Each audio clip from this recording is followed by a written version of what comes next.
করা দরকার যদি মঙ্গল চাই। আর যদি মঙ্গল না চাই, মনে করিনি যা আছে সব ঠিক আছে, আর কিছু দরকার নেই, তাহলে তো আর শোনারই দরকার নেই। সবই তো মনের একটা ধর্ম আছে, মনের একটা ভজনের ভাবনা আছে, মনোভজন বা মনোধর্ম, ভগবত ভজন নয়, সেইটা দিয়েই তো আমাদের হয়ে যাবে। আর তাহলে হরিকথা শুনে কি হবে? আমরা যা শুনেছি, যা ধরেছি, যা বুঝে রেখেছি, তার বাইরে আর যাব না। এই করলে আর তো হরিকথা শোনা হলো না। প্রভুপাদ কিন্তু এইভাবে হরিকথা শুনতে বলেননি।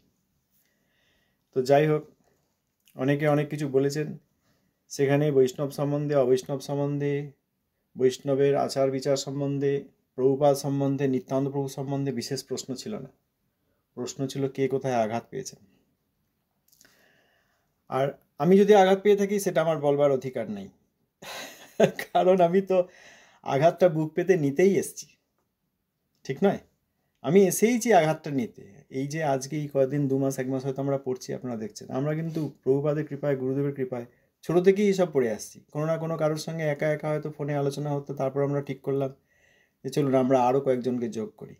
সুতরাং আমরা তো আঘাত নেবো বলেই এসেছি। অতএব আমার কোথায় আঘাত লেগেছে আমার বলবার অধিকার নেই, আমাকে আমার আঘাত হজম করতে হবে। তবে সেই সব ক্ষেত্রে আমার আঘাতের কোনো গুরুত্ব নেই, তবে গুরুবর্গের অবমাননা ক্ষেত্রে আমাদেরকে একটা জিনিস বুঝতে হবে। তা সেই নিয়ে আমি একটা কথা বলতে চাই, যে প্রভুপাদ ছিল ভক্তি সিদ্ধান্ত সরস্বতী গোস্বামী ঠাকুর, তাঁর থেকে যখনই আমরা কিছুমাত্র আলাদা হচ্ছি, তখনই আমাদের একটা ঘটনা ঘটছে, সেটা হচ্ছে আমরা একটা উপধর্ম তৈরি করছি। ছিল ভক্তিনাথ ঠাকুরও লিখেছেন এক জায়গায়, পড়বো একদিন, দেখবেন যে খণ্ড খণ্ড অনেক উপধর্ম তৈরি হচ্ছে। এই খণ্ড খণ্ড উপধর্মের চাদর জড়িয়ে আমরা কিছুতেই প্রভুপাদের কথা শুনতে পারবো না।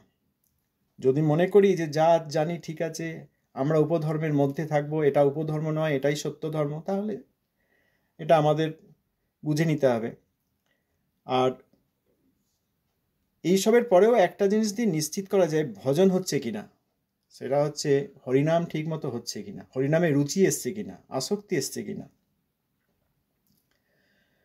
তো সেইগুলো হচ্ছে তার পরিমাপ। জ্বর কমলো কিনা, যেমন থার্মোমিটার দিয়ে দেখা যায়, ওষুধ খাচ্ছি জ্বর কমলো কিনা, সেই জ্বর 104 হয়েই আছে, তার মানে ওষুধে ফল হচ্ছে না। পথ্য ঠিক করছি না, গায়ে ঠান্ডা লাগাচ্ছি, অন্য ভাইরাস আছে ইত্যাদি, ওষুধে ফল হচ্ছে না। তা আমার যে হরিনাম ঠিক মতো হচ্ছে না, এটা তো নিশ্চিত, কারণ আমার তো নামে রুচি আসে নাই, অনর্থাদি যায় নাই। সেই রকম অনর্থযুক্ত হয়ে আমরা গুরু বলছি, গুরুদেব বলছি, আচার্য বলছি, হরিনাম করছি, এই জন্য তো আমাদের হচ্ছে না। তো এইটা দেখে তো আমাদের বোঝা দরকার যে যা করছি তা হচ্ছে না।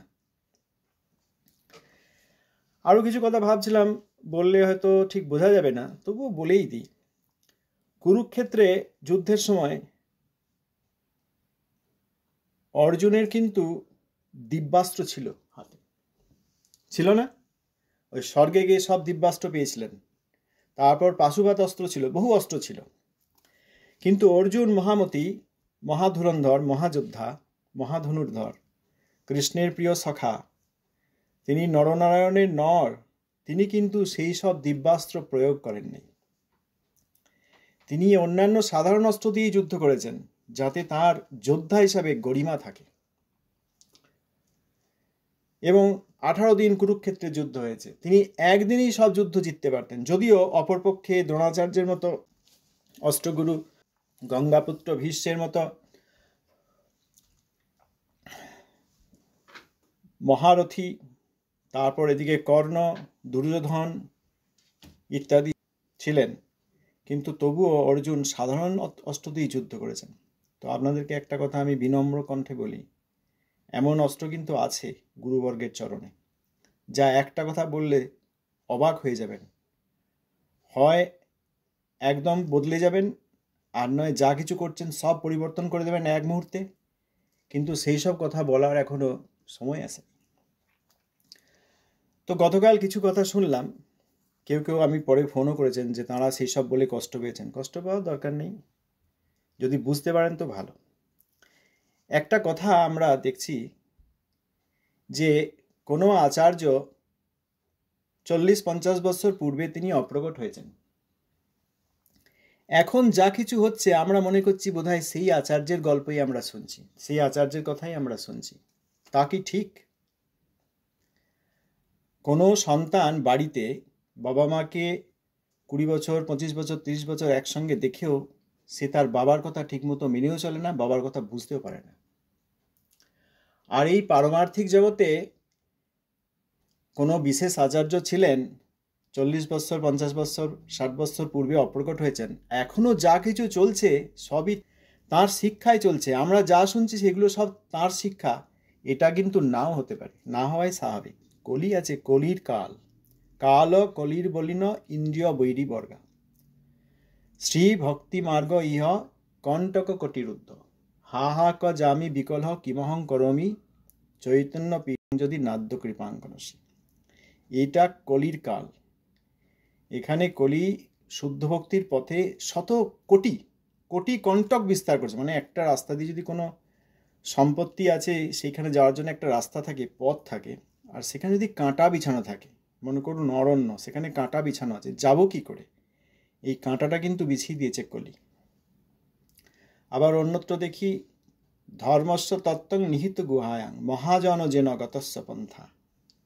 এই ধর্মের তত্ত্ব খুব লুক্কায়িত রহস্য রূপে রাখা আছে। মহাজনগণ যেই রকম ব্যবহার করেছেন সেইভাবে আচরণ করা দরকার, এই কথা বলেছেন। এইসব কথা বিচার করলে এটুকু আমাদের বোঝা উচিত যে আমরা যা ভেবেছি বা বুঝেছি সেইগুলো সব ঠিক নাও হতে পারে। অতএব সেই জন্যই তো আমরা প্রভুপাদের গ্রন্থ পড়ছি। কিন্তু যা দেখা গেল সেখানে প্রভুপাদ সম্বন্ধে সম্মান নাই।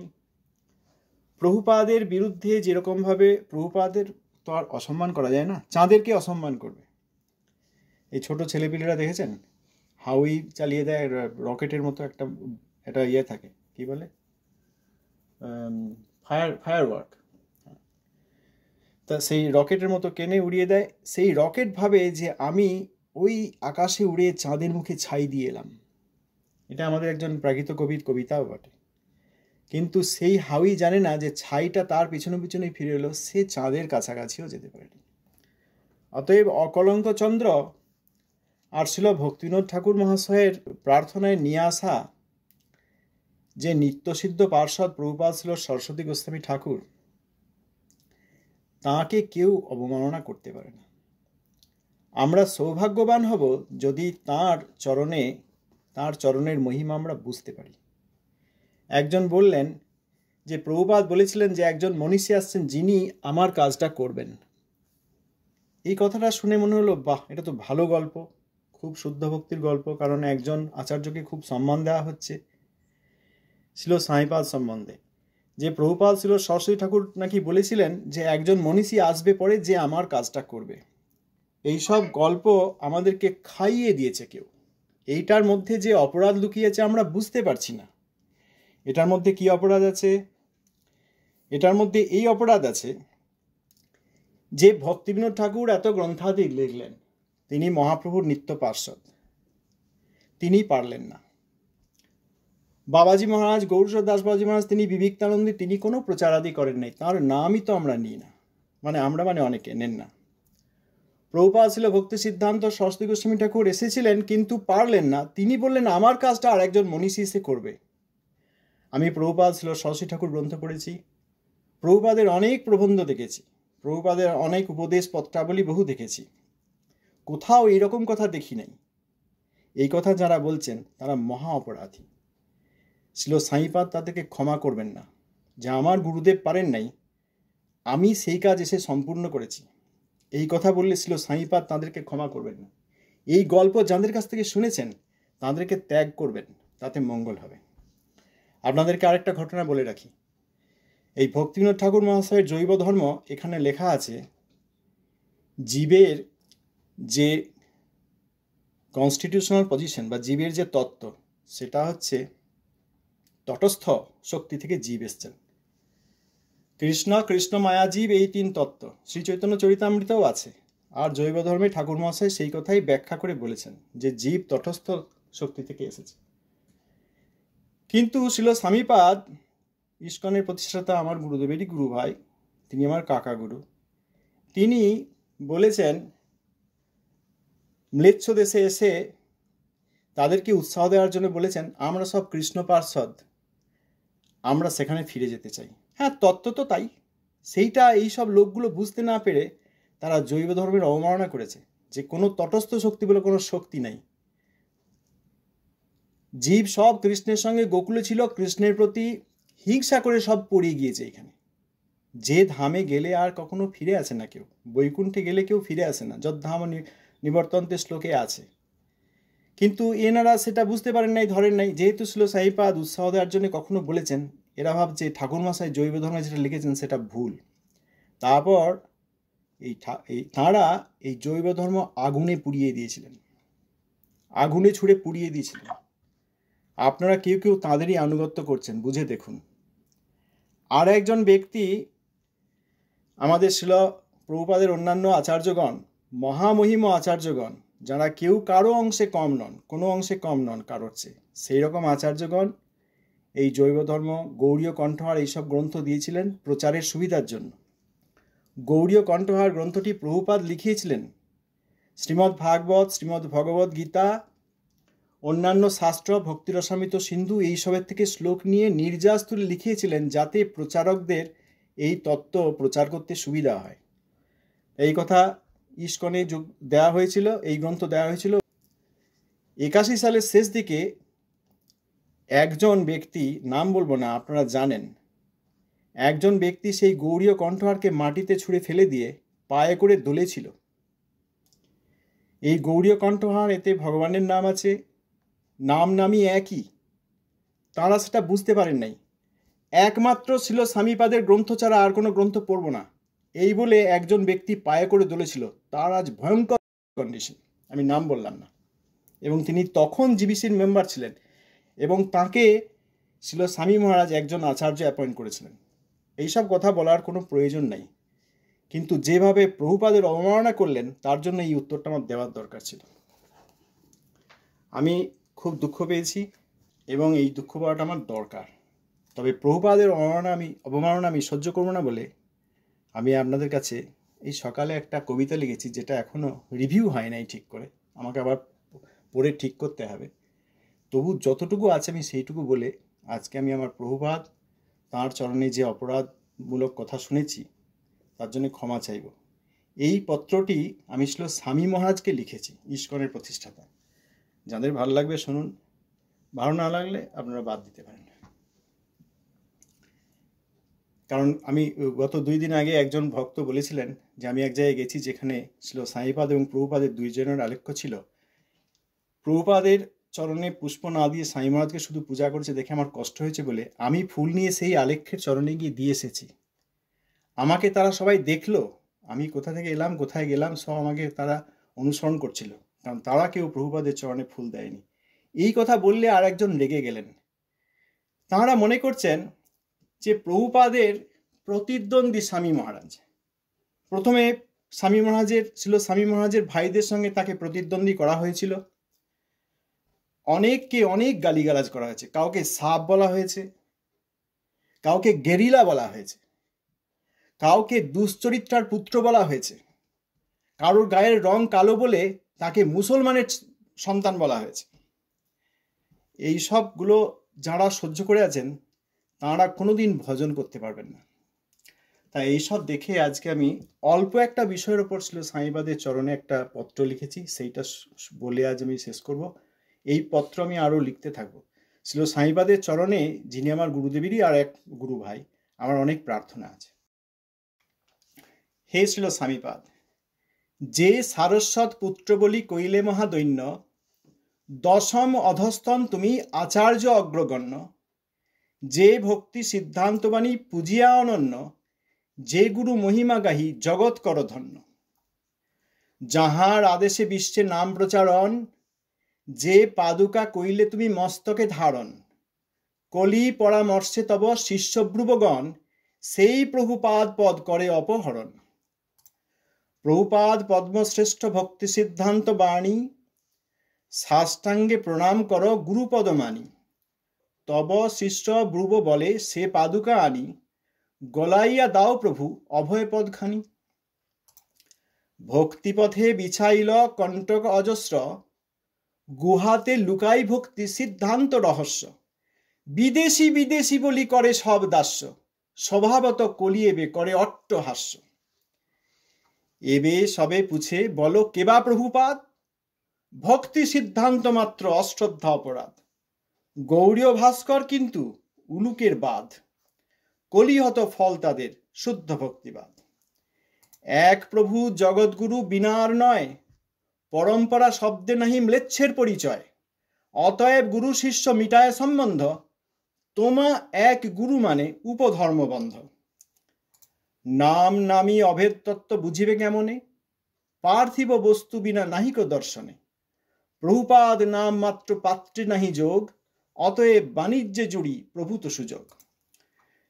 শিষ্যব্রুবে কহি প্রভু করজুড়ি হাত, তোমরা তো কেহ বাপু না হইলে প্রভুপাদ। এতটুকু জানো ভালো নামের মহিমা, তবে কেন জগতের করিলে বঞ্চনা। এরা আরো লিখব। এখন শুধু প্রভুপাদ নাম সম্বন্ধে শুরু করলাম। এই প্রভুপাদ নাম নিয়ে আমার আরো বলার আছে।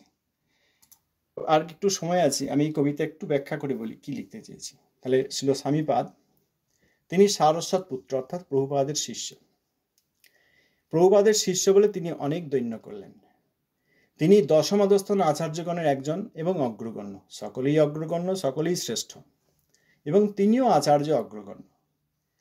তিনি শ্রী ভক্তি সিদ্ধান্ত বাণী হৃদয়ে পূজা করে যে গুরুর মহিমা তিনি গাইলেন, জগৎকে ধন্য করলেন। যাঁর আদেশে বিশ্বে গিয়ে হরিনাম প্রচার করলেন। খেয়াল রাখবেন, প্রভুপাদ কিন্তু অনেককে বিশ্বে পাঠিয়েছেন। শ্রীমৎ ভক্তি সারঙ্গ গোস্বামী মহারাজ, শ্রীমৎ ভক্তি হৃদয় বন গোস্বামী মহারাজ, শ্রীমৎ ভক্তি প্রদীপ তীর্থ গোস্বামী মহারাজ আদি অনেকে, এবং ছিল স্বামীপাদ। কেউ যেন মনে না করেন যে তাদের মধ্যে কেউ ছোট বড় আছেন। আর যিনি বিশ্বে কোথাও গেলেন না, এরকম বিবিক্তানন্দী অনেক মহাবৈষ্ণব ছিলেন প্রভুপাদের শিষ্য, নিতাই দাস বাবাজি মহারাজ, কৃষ্ণদাস বাবাজি মহারাজ আদি। তারা কেউ কোথাও যান নাই, ভজন করেছেন। শ্রীল ভক্তিনাথ ঠাকুর মহাশয়ের শিক্ষা অনুসারে কেউ গ্রন্থ লিখেছেন, কেউ পদাবলী লিখেছেন, কেউ হরিনাম সংকীর্তন করেছেন, এবং কেউ নিজের পবিত্র চরিত্র নিয়ে কেবল জগতে বসে নিজে হরিনাম করেছেন। এরা সকলেই জগতের মঙ্গল করেছেন। অতএব এই বন গোস্বামী মহারাজ, ভক্তি সারঙ্গ গোস্বামী মহারাজ, ইনাদের সম্বন্ধে অবমাননা এবং দুর্নাম শেখানো হয় কতগুলো কোর্সের নাম দিয়ে। সেই সব যারা করছেন তাদের সর্বনাশ হবে। অতএব সাবধান, এরা সবাই প্রভুপাদের গণ এবং তারা প্রভুপাদের প্রচার আদি করেছেন। তাহলে যে প্রভুপাদের আদেশে ছিল স্বামীপাদ নাম প্রচারণ করলেন আর অন্যান্য গুরু ভাইদের সঙ্গে, অর্থাৎ তারাও করেছেন। যে পাদুকা, প্রভুপাদের চরণ পাদুকা আপনি মস্তকে ধারণ করলেন, আপনার কিছু শিষ্যব্রুব অর্থাৎ শিষ্য নামধারী কিন্তু শিষ্য নয়, তারা কলির পরামর্শে সেই প্রভুপাদ পদ অপহরণ করে নিল। এখন সব কিভাবে নাম ডাকে দেখেছেন? ভক্তি সিদ্ধান্ত মহারাজ বা শুধু ভক্তি সিদ্ধান্ত। এইখানে সেদিন গেলাম একটা মন্দিরে, একটা পত্রিকা দিলাম, লেখা আছে ভক্তি সিদ্ধান্ত। ভক্তি সিদ্ধান্ত ডিড দিস, ভক্তি সিদ্ধান্ত এটা করেছিল। কেমন লাগবে যদি কেউ বলে ভক্তি বেদান্ত এটা করেছিল? আমি কখনোই বলবো না, কারণ তিনি আমার গুরুপদ। একবার বোঝার চেষ্টা করুন, যে নাম স্বামীপাদ প্রভুপাদের চরণে প্রণাম করেছেন, যে নামে তিনি তাকে সম্মান করেছেন, সেই তাঁর গুরুদেবকে যদি কেউ ভক্তি সিদ্ধান্ত বলে, তাহলে স্বামীপাদ খুব খুশি হচ্ছেন, নয়? যে বাহ, তোমরা এসেছো, আমার গুরু ভাইদের খুব গালিগালাজ করেছো, আমি খুব প্রসন্ন। আমার গুরুদেবের নামটা নিয়ে তোমরা আমাকে দিয়ে দিয়েছো, আমাকে তার থেকেও বড় করে দিয়েছো, তার সামনে তাকে পূজা না করে আমাকে পূজা করেছো, আমি তোমাদের প্রতি খুব প্রসন্ন। এইটা কি আপনারা স্বামীপাদের চরিত্র মনে করছেন? কখনো বৈষ্ণবের এরকম চরিত্র হয়? প্রভুপাদ পদ্মশ্রেষ্ঠ ভক্তি সিদ্ধান্ত বাণী, হে স্বামীপাদ, আপনি সাষ্টাঙ্গে সেই শ্রী গুরুপদে প্রণাম করেছেন। আপনার শিষ্যব্রুব সেই প্রভুপাদ অর্থাৎ পাদুকা অর্থাৎ সেই পদ খুলে নিয়ে এসে আপনার কাছে এসে বলছে, হে অভয়পদ, হে অভয় চরণাবিন্দ গুরুদেব, আপনি এই পাদুকায় আপনার পা দুখানি গলিয়ে দিন, এই প্রভুপাদ নামটা আপনি নিয়ে নিন। তাহলে কলি ভক্তিপথে বিছাইল কণ্টক অজস্র, গুহাতে লুকাই ভক্তি সিদ্ধান্ত রহস্য। ওই জন্য ভক্তি সিদ্ধান্ত কেউ জানে না। কেউ একজন বললেন, আমি কোনো দোষ দেখে নেই, আমি যেখানে যাই শুধু অপরাধই দেখি। একটা নামাবলী জড়িয়েছে, সেই নামাবলীটা পায়ের উপর দিয়ে বসেছে। হাতে হরিনামের মালা, দুটো হাত নিয়ে পাছার মধ্যে রেখে দিয়েছে, দেখেছেন এরকম দু হাত পেছনে দিয়ে কথা বলতে বলতে হরিনাম করছে। তুলসীর মালা কোথায়? পেছনে। যদি অধবায়ু ত্যাগ করে সেই হরিনামের মালায় গিয়ে লাগবে, এইসব। আচ্ছা, তাই এইরকম ভক্তির সিদ্ধান্ত আদি সব, রহস্য আদি সব লুকিয়ে গেছে। প্রভুপাদের কোনো গ্রন্থ পড়ে না, শ্রী ভক্তিনাথ ঠাকুর মহাশয়ের কোনো গ্রন্থ পড়ে না, ভজনের রহস্য সম্বন্ধে, রস সম্বন্ধে কোনো ধারণা নাই। কারণ কি? এই কণ্টক, এই অপরাধ। আর একজন কেউ এরকম দেখেছি, গতকালও শুনলাম, বিদেশিরা তাকে এই উপাধি দিয়েছেন। ব্রজবাসীরা দিয়েছেন বলেন নাই, মহাবৈষ্ণবগণ দিয়েছেন বলেন নাই, বিদেশিরা দিয়েছে। অতএব বিদেশি বলি করে সব দাস্য, অতএব স্বভাবত কলিবে করে অট্টহাস্য। এগুলো কলির খেলা ছাড়া আর কি। তা এইখানে গতকাল শ্রীল ভক্তিনাথ ঠাকুর মহাশয়ের গ্রন্থ থেকে কিছু কোটেশন আমি পাঠিয়েছি, আপনারা কেউ কেউ নিশ্চয়ই দেখে থাকবেন। সেখানে লেখা আছে, ঠাকুর মহাশয় বলছেন, ভেকধারী বৈষ্ণব সংখ্যা বাড়িলে অবশ্যই আশঙ্কা করিতে হইবে যে ইহাতে কলির কোনো প্রকার দুষ্ট কার্য আছে। তার আগে একটা ওই ঠাকুর মহাশয়ের লেখা থেকে, সন্ন্যাসী বৈষ্ণবের সংখ্যা স্বল্পই হওয়া স্বাভাবিক, অধিক হইলে উৎপাতের মধ্যে পরিগণিত হয়। কিন্তু এনারাই যে কি দেখেছেন, বিদেশি যখন দেখেছি তখন আর কি চিন্তা। বিদেশিরা যখন প্রভুপাদের নামটা সরিয়ে নিয়ে শুধু ভক্তি সিদ্ধান্ত বলতে শিখিয়েছে, আর সেই প্রভুপাদ নামটা যখন স্বামী মহারাজকে দিয়ে দিয়েছে, তখন আর আমাদের কি চিন্তা, সেটাই আমরা করব। আচ্ছা, তারপর এখন সবাই বলে কার কথা বলছেন? প্রভুপাদ কার কথা বলছেন? এই যে কোনো জায়গায় জিজ্ঞেস করবেন প্রভুপাদ বলতে ওই ছিল সাঁইপাদ।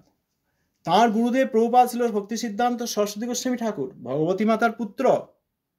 আর ছিল ভক্তিনাথ ঠাকুর যাকে আনয়ন করলেন, শ্রী গৌরাঙ্গ পারিষদ ঠাকুর ভক্তি বিনোদ, দীনহীন পতিতের বন্ধু, কলিতম বিনাশিতে আনিলে নবনীতে তোমা অকলঙ্কপূর্ণ ইন্দু। বাদ। তার নাম নেয় যেন পাশের বাড়ির ব্যক্তি, তার নাম নেয় যেন ছোট ভাই বা দূর সম্পর্কের বন্ধু, ভক্তি সিদ্ধান্ত। তাহলে এবে সবে পুছে বলো কেবা প্রভুপাদ, ভক্তি সিদ্ধান্ত মাত্র অশ্রদ্ধা অপরাধ। গৌড়ীয় ভাস্কর, গৌড়ীয় আচার্য ভাস্কর তিনি, কিন্তু পেঁচারা যেমন, উলুক যেমন সূর্যের আলো দেখে না, এই কলিহত ফল তাদের শুদ্ধ ভক্তিতেও বাদ।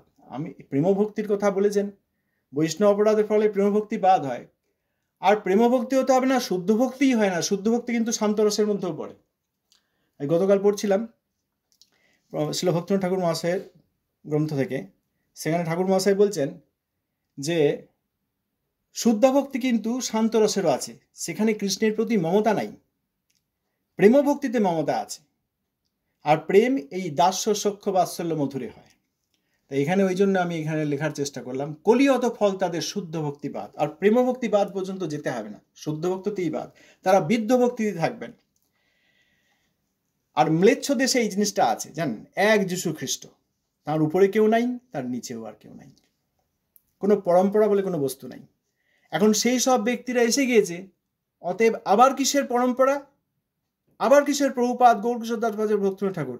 আমরা তো এক জগৎগুরু পেয়ে গিয়েছি। অতএব এক কাজ করো, তার সঙ্গে তাঁরও গুরুবর্গের সব সম্পর্ক ছিন্ন করে দাও, তিনি একমাত্র জগৎগুরু, আমরা তাকেই শুধু মানব। এইটাকে বলে উপধর্ম। এইটা এক ধরনের সহজিয়া সম্প্রদায়। এই সহজিয়া সম্প্রদায়ের বিরুদ্ধে যুদ্ধ করতেই প্রভুপাদ শ্রী সরস্বতী ঠাকুর এসেছিলেন এবং আউল বাউল কর্তাভজা অতিবাড়ি ইত্যাদি সব ডিফাই করেছেন। এখানে আমাদের কিছু উপধর্ম তৈরি হচ্ছে, কোনো কোনো অংশে এরাই হচ্ছে কর্তাভজা, কোনো কোনো অংশে এরাই হচ্ছে অতিবাড়ি, এরা এক ধরনের সহজিয়া। এক প্রভু জগৎগুরু বিনার নয়, পরম্পরা শব্দে নাহি ম্লেচ্ছের পরিচয়, অতএব গুরু শিষ্য মিটায় সম্বন্ধ, তোমা এক গুরু মানে উপধর্মবন্ধ। আচ্ছা, এরপরে হচ্ছে নাম এবং নামই যে অভেদ। যশোদা মায়ের পুত্র কৃষ্ণ, এই নাম আর কৃষ্ণ যে পরমাত্মা পরমব্রহ্ম, তার কোনো ভেদ নাই। কিন্তু আমরা সেই কৃষ্ণ নামটাই তার কাছ থেকে নিয়ে আমাদের ছেলেপিলিকে দিয়ে দিচ্ছি। সেই রকম প্রভুপাদ নাম আর শ্রীমৎ ভক্তি সিদ্ধান্ত সরস্বতী গোস্বামী ঠাকুর, এই নাম আর নামিতে কোনো যোগ নাই। এইটা ম্লেচ্ছগুলোর ধারণা। ওই জন্য এরা বলে চার্লস ওয়ান, চার্লস টু, এখানকার নাম হয় এইরকম, বুঝলেন? Charles one, Charles two, Steve one, Steve two, Steve junior, Steve senior, এরাও তাই করো, ঠিক আছে। ভক্তি সিদ্ধান্ত সরস্বতী ঠাকুর, প্রভুপাদ নামের সঙ্গে তার তো নিত্য সম্বন্ধ নাই, তিনি তো আর নিত্য নামই নন। তা ওই প্রভুপাদ নামটা সরিয়ে নিয়ে আমরা যাকে খুশি দিতে পারি। নাম নামী অভেদ তত্ত্ব বুঝিবে কেমনে? পার্থিব বস্তু বিনা নাহিক দর্শনে। ওর ছেলের নাম চার্লস ওয়ান, তার ছেলের নাম চার্লস টু দিয়ে দাও, কারণ পার্থিব বস্তুর সঙ্গে তো আর পার্থিব বস্তুর নামের কোনো সম্বন্ধ নাই। কিন্তু কৃষ্ণ নাম আর নামী অভেদ এ তত্ত্ব পাবে কোথা থেকে ম্লেচ্ছগুলো? প্রভুপাদ ছিল সরস্বতী গোস্বামী ঠাকুর আর প্রভুপাদ নাম নামিতে যে অভেদ, এইগুলো পাবো কোথায় আমরা যদি কারোর আনুগত্য না করি? অতএব প্রভুপাদ নাম মাত্র, পাত্রে নাহি যোগ। প্রভুপাদ নামের সঙ্গে সিদ্ধান্ত সরস্বতী গোস্বামী ঠাকুর তো কোনো যোগ নাই। অতএব বাণিজ্যে জুড়ি প্রভূত সুযোগ। এখন গোটা জগৎ প্রভুপাদ বলে জানবে। আপনারা 5,000 টাকা দিন, সকালবেলায় নৃসিংহদেবের অর্চন সেবাটা আপনার নামে করে দেবো। মধ্যাহ্ন ভোগার্তির জন্য 10,000 টাকা দিন, বাস রাধা মাধবের ভোগ আরতি আপনার দেওয়া হয়ে যাবে। আপনার ছেলেপিলের কল্যাণ হবে, মেয়ের চাকরি হয়ে যাবে, কোর্ট কেস জিতে যাবেন। প্রভূত সুযোগ, বাণিজ্যে প্রভূত সুযোগ। অতএব হে শ্রী সাঁইপাদ, আমি জোড়হাত করে আপনার সেই শিষ্যব্রুতদের বলছি, যারা শিষ্যরূপে কিন্তু শিষ্য বিরোধী, যারা প্রকৃতপক্ষে আপনার শিষ্য নয়, তাদের প্রতি জোড়হাত করে বলছি, আচ্ছা আপনারা তো কেউ প্রভুপাদ নাম নিলেন না। যদি কেউ বলেন যে আমার গুরু অমুক নাম, ছিল স্বামী মহারাজের শিষ্য, আপনার গুরু ভাই যদি কেউ প্রভুপাদ নাম নিত, আপনি ছেড়ে দিতেন? আপনি তো আপনার গুরুকেও প্রভুপাদ বলে ডাকেন না। আপনি বলতে আমি জগতের লোক যতই শিষ্য প্রভু আছে তাদেরকে বলছি। যে কেউ বলে আমি অমুক মহারাজের শিষ্য, আমি তমুক মহারাজের শিষ্য। এখন তমুক মহারাজের শিষ্যরা যদি বলে যে আমরা তো 50,000 সংখ্যায় শিষ্য, তা আমাদের গুরু এখন প্রভুপাদ, কই বলছেন না তো। অতএব ভালোই জানেন, ভণ্ডামিটা আপনারা ভালোই জানেন। এতটুকু জানো ভালো নামের মহিমা, তবে কেন জগতেরই কটিলে বঞ্চনা। আচ্ছা, সময় হয়ে গেছে, দণ্ডবত প্রণাম। জগৎগুরু শ্লো প্রভুপাদ, সবার শ্লো প্রভুপাদ, জীব কি জয়। দণ্ডবত প্রণাম।